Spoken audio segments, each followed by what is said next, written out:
Welcome to the Coast to Coast podcast, brought to you by Play Picks and the Lines, coming to you from the West Coast. Josh Lander, joined by my guy Nate Weitzer on the East Coast, and I am back after a 2-week hiatus. I assure you, I have been watching these games. I was on my honeymoon for most of that. I managed to not get divorced, even though I was spending probably more than too much time watching hoop from Hawaii. But I will say there is plenty to talk about right now. We do want to look at this game 5 here for the Dubs and Mavs on this Thursday night. Obviously, things are going to continue. We're extended. The Mavs avoiding the sweep there. Weird, tough game on a weird, tough night there in that last game 4. So we will look at how things are going to look in this series as we do come back to the Bay Area here in game 5. Make sure you are liked and subscribe to that page. Continue to follow along with us now that I'm back, and we are bringing you each and every playoff game the rest of the way as we are almost in the finals at this point. But as always, if you do still need a FanDuel or DraftKings account, head to FDPicks.com or DKPicks.com. Find those listings in your area, such as what we've got for Game 5 Western Conference Finals. Nate, let's get into it. Yeah, Mavs are +7 there after blowing doors off the Warriors in game 4, as sort of predicted on this program. We definitely predicted a win, not necessarily the 11+ margin that's become the norm here in the playoffs. And I think it's pretty telling that 11+ for the Warriors tonight is basically the same odds as the Warriors to win by 10 or fewer, because as many have noted, we've already had a record amount of blowouts in these playoffs, 20-point blowouts, that is. We had another 13.1 in Miami last night that was close to a 20-point blowout. But total is 215.5 as we shift out to the Chase Arena here. And there's definitely been a pattern in the first 2 rounds where the Warriors have let up a little bit, not closing on the road and then coming back home to handle business. They beat the Grizz by 14 after just an embarrassing blowout in similar fashion last round.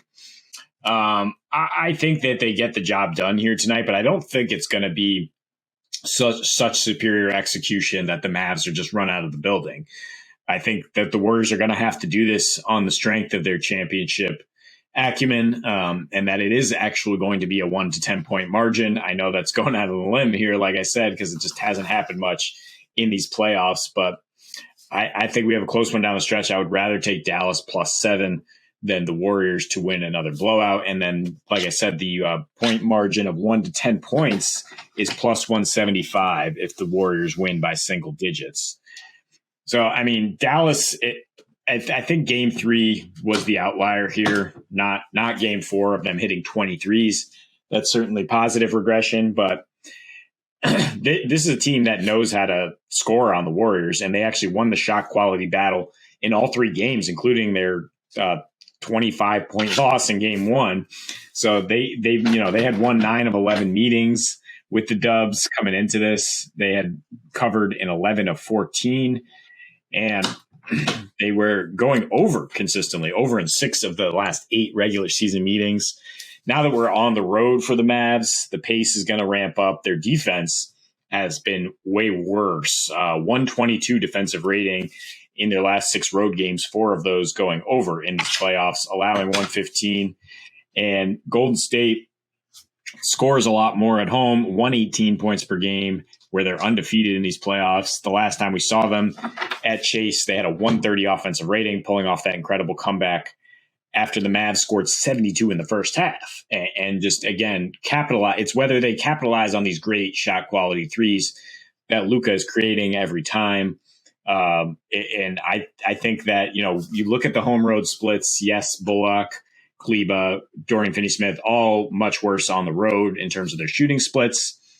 But how did that go for the Suns in game 7? I mean, now I think it's sort of breaking through, a young team in front of our eyes, becoming a little more aware of their position in the playoffs, a little more able to compete in this rough environment. I think they hang in the game. I think they hit more shots because they have the best player in the series. Luka is having no trouble with Andrew Wiggins since game 1 when he was forced into 7 turnovers. Now he's averaging 37 on 46-40 splits. And the defense has been pretty impressive from Luka as well. 6 steals and 5 blocks in those games. Looking at some props there, that might be kind of an interesting zigzag there. But just looking at the game, I don't know how you feel about, do we finally get a close game here in game 5, or are the Warriors going to run away with it and give us yet another blowout? I mean, I'm picking the Dubs to win. That's what I feel most confident about. If you don't like 7 points because you do think that we're finally going to have a decent game here. I mean, even that game 2, where the Dubs were down double digits and came back and won by 9 points, they covered the spread there. And this one at 7, that's a thing, obviously, especially at home with this Warriors team in this playoffs where they're 8-0 with that 118 points a game that they're averaging. They're getting the support that they need from Clay, from Wiggs. Jordan Poole's better at home. It's somewhat glaring for both of these teams in terms of the splits that their role players bring them.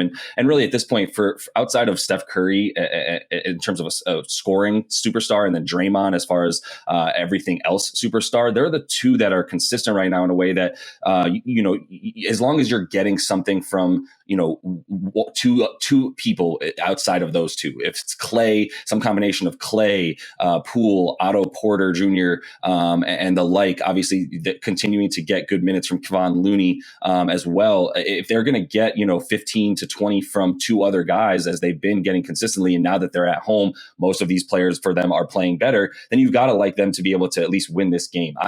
I'm scared to not pick a blowout at this point. I'm going to go ahead and take a money line bet for the Dubs. Consider some of that Golden State winning by 1 to 10 points that you've also thrown out there that I really like. Definitely want the Dubs team total. These are the things I feel confident about. And this is how I've been betting this playoffs, is what do I know is going to happen? And it's been a lot of money line bets, even though I've been watching these blowouts. I feel very confident about who's going to win, and I'm pretty correct. And as I've been watching you and Mo do the same thing while I was out, be pretty correct about who's going to win. It's not really rocket science at this point. It's a very back and forth. You know what you're getting. If Tatum just scored 30, he's probably scoring 15 in the other series. In this one, Steph's going to be dropping 25. Draymond and Kevon Looney are going to combine for double-digit boards, get you as close to 20 as possible. So these are the things that I feel good about. And I know that I'm going to get some regression on offense from those Mavericks players as well. So I agree with you that it's not quite as certain at this point now that if you want to look at the Phoenix Suns series as an example, maybe those Mavs players will come back, and especially in a game 5 that they have to win, even more so than they did in that Phoenix series, and play a lot better. But I'm more just confident that the Dubs are winning the series. I also feel very good about Luka. That's not a shocker. As you mentioned, 37 points a game since then. Really, I'm looking at all of his stats in this one: points, rebounds, assists. I think he doesn't want to lose. And I looked up his his career in terms of in playoff elimination games. We're talking about 5 different games already, 3 this season, where he's been playing in elimination games. In those 5 games, we're talking 46, 38, 35, 33, and 30 points. But I'm looking at the points, rebounds, and assists. In this game, they're at 52.5. He's gotten 53 points, rebounds, and assists combined in all 5 of those games that I just mentioned where his team is facing elimination, winning 2 of those, by the way, and then winning 3 of those, including one against those Clippers a couple in 20. So, yeah, I think that there's some reason to feel good about Luka. There's no reason to feel good about the Mavs winning this one, in my opinion. I just don't think that the Warriors let it go this way. When you look at what they've done on offense, on defense, wherever, on both sides of the ball at home in the playoffs, they're completely locked in. In the same way that you're getting 4 fewer points a game from guys like Dorian Finney-Smith, 3 fewer from, Jalen Brunson, 3 fewer from Maxi Kleba, all those on the road for those role players, you're getting pretty much the same in the inverse when the Dubs come home from their role players. Jordan Poole, 3 points better at home. Wiggs is not only better at home, but I do kind of like Wiggins in this one as well, because, you were kind of talking about Jordan Poole being hunted really on both sides of the ball. They're making sure that he's, it's difficult for him on offense, but they're also trying to make sure that they're playing him off the floor with his inability to really guard anybody. As you see, I mean, the Dubs are going to zone a bunch. They're throwing a ton of different defensive looks at the Mavs, but they are also noticeably going zone later in the game when it does seem like Jordan Poole is just getting completely worked over, and they're just finding him on those switches. Same with Steph, who's had his own foul trouble as they're just completely finding him. Luka is just making sure that whoever is on him is one of Jordan Poole or Steph Curry at this point, because he'd much rather face obviously them than Wiggins or Clay, despite the fact that he's still having success against those guys. So point being, like, I think Jordan Poole's also regression. I think that continues a bit. And I think you look at Wiggins to continue playing really well against his Mavs team, which he seems to be, he seems to have turned a corner, at least in this series. I'm never going to just go ahead and start saying,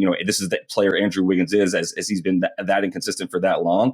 But the way that he's playing against this team, especially where he's decided that he's going to be finding his, and he's going to be attacking the rim, and really those rebounds as well. What I like for him, his 16 and a half points and 6.5 boards props in this one, I think, are a little bit low, as he's averaging 16 and 7 at home in these playoffs, 19 a game so far in the last 4. So he's another guy that I consider probably to have another good game tonight. Yeah, you mentioned Poole. I am looking at the under there for him at 23.5 PRA. He's got 17 in each of the last 2 games here, fouled out. Last game had 5 fouls in game 1 at home, even though they were running away with that one. As long as the pace is where the Mavs want it to be, Luka can really slow down and pick his matchups. And that's the difference between him and Joker or Ja. If you look at these last 2 series and how Poole was able to thrive in those other series, I mean, Luka is next in terms of he is the guy who dictates how the game goes. He might be the best playoff performer, next to Giannis already. And next year, if he doesn't win MVP or Giannis doesn't, it would be a huge shock. He might be the best all-around player in the game at this point, and he's only like 21 years old. But the point is, that's why I would be I'm not necessarily expecting this to follow suit the way the previous 2 series went. I mean, Ja was not in there when the Warriors just let one slide in Memphis, and then they were able to roll past them. Jokic had absolutely no supporting cast. Luka, if his supporting guys come along a little bit, they're not only going to be in this game, they can win it. It's plus 245 for the Mavs to win it. Keep making this pretty spicy. If we go back to Dallas, I just would not count this guy out in any way, shape, or form. And I'm just not as high on the Warriors as I think the market is. They have benefited, like I said, from those previous 2 series, the situation there. Then they get Dallas instead of Phoenix, which is a huge boost for them. But at the same time, it is a Dallas team, like I mentioned, that's had a lot of regular season success. So I think they come out with urgency, and that's why I'm down on Poole. I'm high on Draymond to get 8 points at least, which is pretty damn low because that's his usual. But he's gone double digits in 4 of his last 5. The Mavs are going small a lot in this series, daring him to shoot. They have no rim protection whatsoever, so he can actually have layups, which he can make. And in that last closeout game against Memphis, he had a huge line of 15, 16, and 8. Either the points or the steals or blocks for him. Because, I mean, you had a comparison I think 2 series ago where you said Jordan Poole's had a nice couple runs, but in closeout time, it's like the adults are going to say, sit down, kid, we got this. And yeah, this is going to be a game for Dre, Steph, and maybe Clay. Maybe game 6 Clay arrives a game early and helps close them out. I think I would look at his 3-pointer props as well, because there's a possibility when it rains, it pours for Klay Thompson there at home. I think 4 or 5 threes is not out of the realm of possibility as Steph continues to draw more attention. But all in all, I agree with you on the team total here. I agree we'll see a little bit more points now that we move out of Dallas, a little bit more pace. But I do think and hope that Dallas will at least keep this close, at least make this last game entertaining, if not extend the series. Yeah, I think we're going to get a show, from Luka at the very least, and that's really what we're talking about when we're saying make this game interesting. Is not only him playing super well, but then the help that he's going to need from the other guys. Yeah, things to feel. I agree with you about Draymond. I agree with you that this is whether it's Clay or not, some form of Steph and Dre, and then I do believe in Wiggins as well. In this one, I just don't feel quite as confident about those Mavs players enough to really feel like I can take the total in this one. I mean, I'm just a little bit scared of that game one. It was a poor game from Luka as well. That was 112-87. We're talking about a 111.5 team total for the dub. So I feel great about that no matter what at home, especially where they're averaging 118 in these playoffs. But it's just a matter of whether or not you think that the Mavs will come along. I do think game one was more of an anomaly than what we've seen even in game two, where they managed to score 117, did the Mavs. So I still do. I think points are more likely than not points in this one. If you wanted to take maybe a little over parlay on that money line with the dubs, if you don't think that this is going to be a blowout, that would be where I would lean as well.